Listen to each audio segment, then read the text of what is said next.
Fish! Fish! Spare pieces of wood. She's a big ship. She must be 70 feet.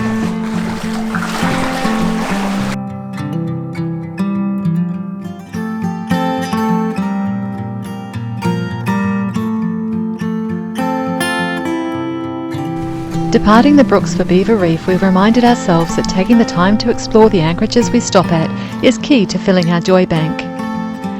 It was a very light-winded day, and we'd set the sails in the hope of the breeze to take us out to the reef. But in the end, we filled the head sail to stop it flogging. Good on you, babe. I thought that might be the case. We have run through a bit of wheat, haven't we? Yeah. You can normally feel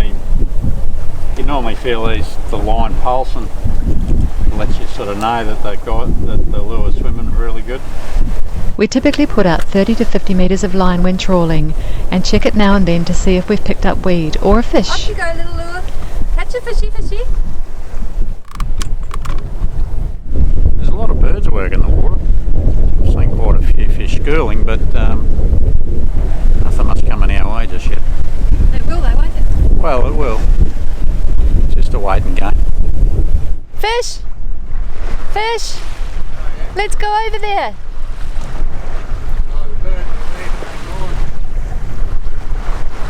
Damn it, Janet! We're hunting for fish, we're hunting for fish. Rightio, good morning. So yeah, we took off about maybe an hour ago. There's no breeze, which is actually what we want to come out to the reef, and we are heading for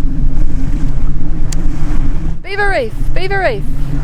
It's got a white sandy cay there, and Taylor Reef next door has got a white sandy cay also, and I'm really hoping to get on it. I laze about on it. I had this thought of it being in a sort of a 50s movie with a beach umbrella lazing out in a cay in the middle of nowhere. That's my plan. We'll see how it goes. I've been hunting these cays all the way up the coast, so I'm trying to pull this one off, although we don't have a beach umbrella, so yeah, we won't get that shot. Anyway, it's a glorious day. As you can see, blue skies. So this is where we were headed, Beaver Reef, and I was pretty excited to spot it from a few miles out. Crystal clear water and a white sandy cay. We weaved our way quietly through the bommies to a sandy patch, anchored up and soon went ashore. We were amazed by the amount of seabirds out there. It was quite the scene. Check all these birds out, they're just doing laps. Beaver Cay can be found just offshore from Mission Beach in Far North Queensland. With coral gardens and walls as deep as 22 metres, it was a superb place to explore. Unfortunately, we lost a dive camera to Neptune, but I can assure you, Shark Alley is one to put on the bucket list. Playing about in these crystal clear waters was so relaxing. We couldn't get enough of it. It felt as if we were on a summer holiday, and we lapped up the sunshine, playing like children in this beautiful environment. We really hope that you can put yourself in this picture.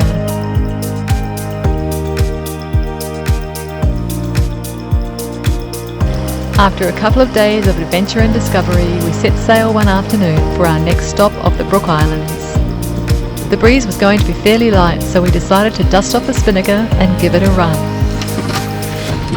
Spare pieces of wood, just in case we need to build something. More spare pieces of wood.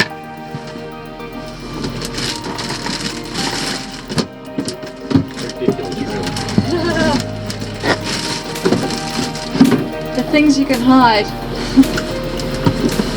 They're all essential pieces on the boat though. So we're just getting our spinnaker out.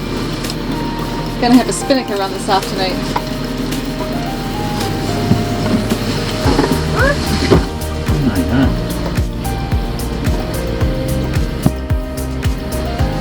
almost like a fold down bed. Not really, it's a pain. It is a little bit. That's another one that's on my project list, is to split this mattress so it's still comfortable to sleep on, but it also is easy to access all the stuff that's under, all the lockers underneath this bunk. Anyway, it's on the list. Yeah. Typically one of us will haul the sock up the halyard, while the other prepares the lines and sheets in the cockpit. The sock is then pulled up to let the spinnaker fly free.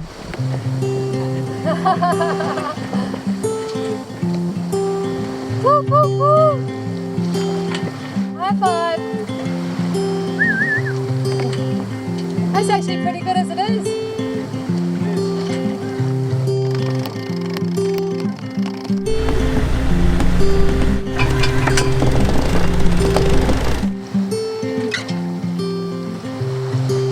Okay, so the trick with running this spinnaker is when that luff edge, so I'm up near the bow and that's the front edge of the spinnaker, and when that edge luffs, when you see it flapping like this, that's when you sheet on, so you haul in on your sheet line, just very gently.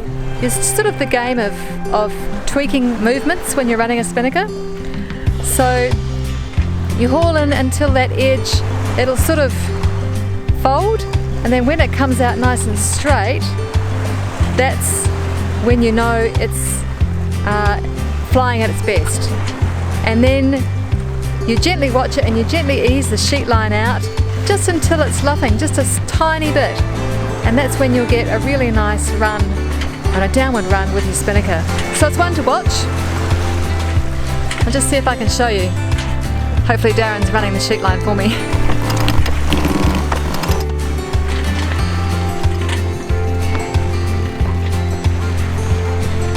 One way to work out whether it's in the right place, and that's if the boat speed picks up.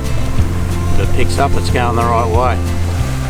And if it's not, put it back to where it was. It's pretty easy.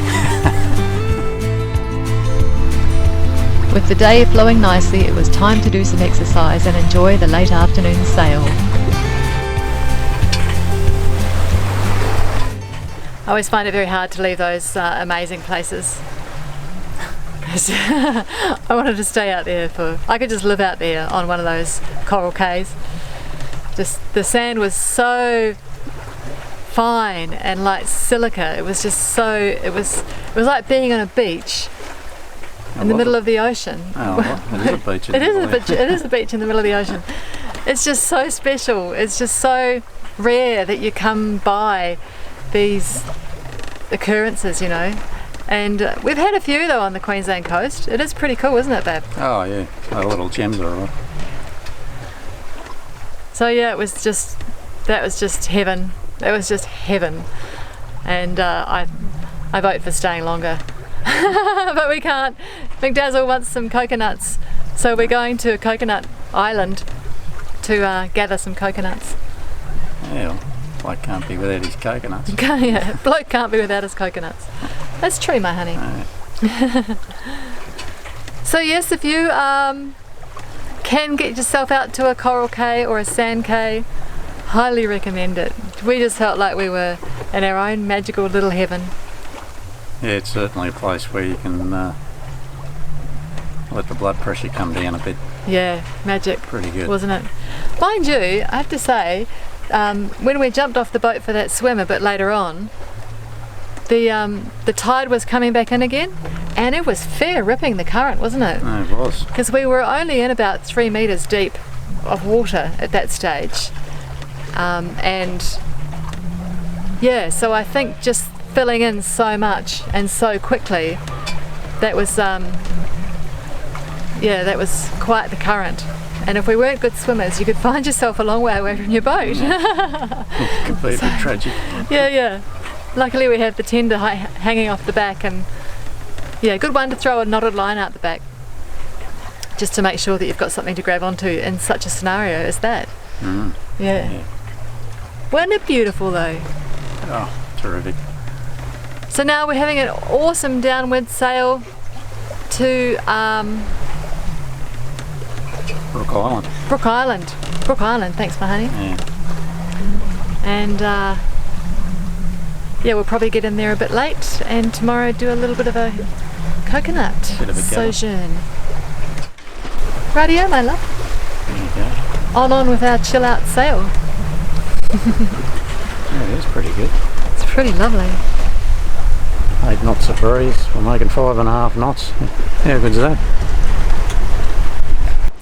So yes, I'm starting to feel stronger now after my grape juice fast, and I've been building up on fruits for a week and then vegetables. So now eating lots of nice sort of yummy green vegetables, and that's the way of building back up again after having done such a long, well, yeah, I guess it is such a long fast because it's been 6 months of just raw fruit and veg and then the grape juice. So had a thoroughly good clean out, and yeah, feeling really good. So we just have to keep doing our exercises and taking my good herbs, and all is well. And so, under the glow of a beautiful sunset, we snuffed the spinnaker and set the heady for a night sail into our anchorage.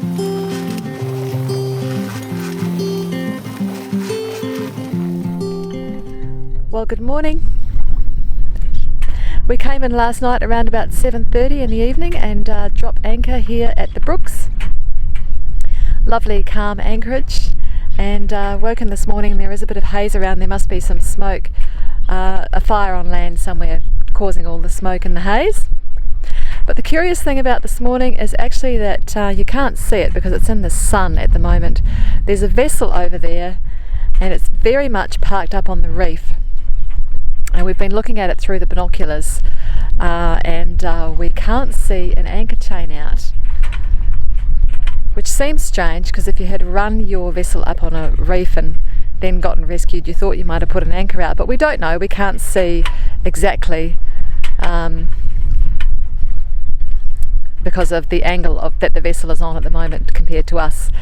So we're just going to check actually a bit of mariner's code to make sure there aren't any lost souls on board, and yeah, anyway, that's what we're off to do right now.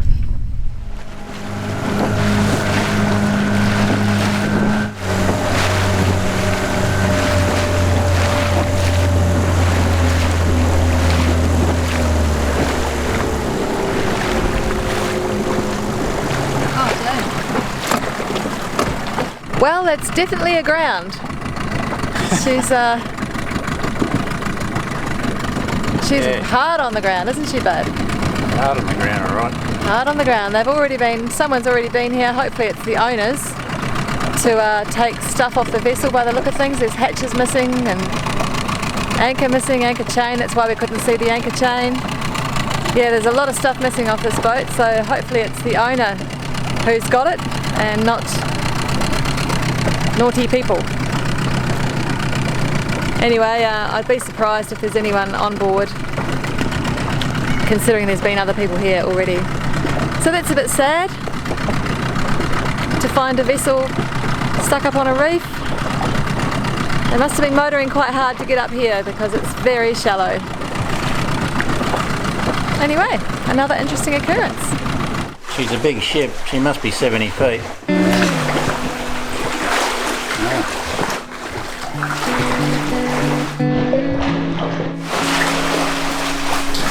This is what you see when you see a stricken vessel. Feels very sad to be sitting on a boat that's at the end of its life. Hopefully it's going to get salvaged and taken away off this beautiful reef and yeah, cleaned up, but apparently the ocean is taking it away. Someone's obviously been on board and taken quite a lot of gear. You can see the life raft out the back popped, and yeah, very sad, very strange to be sitting on a stricken vessel, and very sad indeed. This is not what's meant to happen to vessels. Anyway, the good thing was there's no one on board stricken themselves. On our way home, we spotted some wreckage along the beach and in the water, so we stopped to collect as much as we could.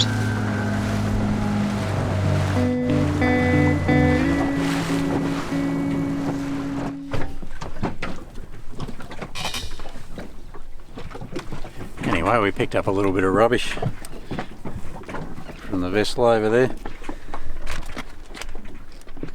Take it off the shore. Yeah, take it off the shore. It's amazing, turtles and stuff eat this type of stuff, and it blocks their bowels up, and needless to say what happens next. So yeah, make sure you try and take everything home with you if you can, for the future of our sea life. Yeah. And our little friends of turtles. Yeah.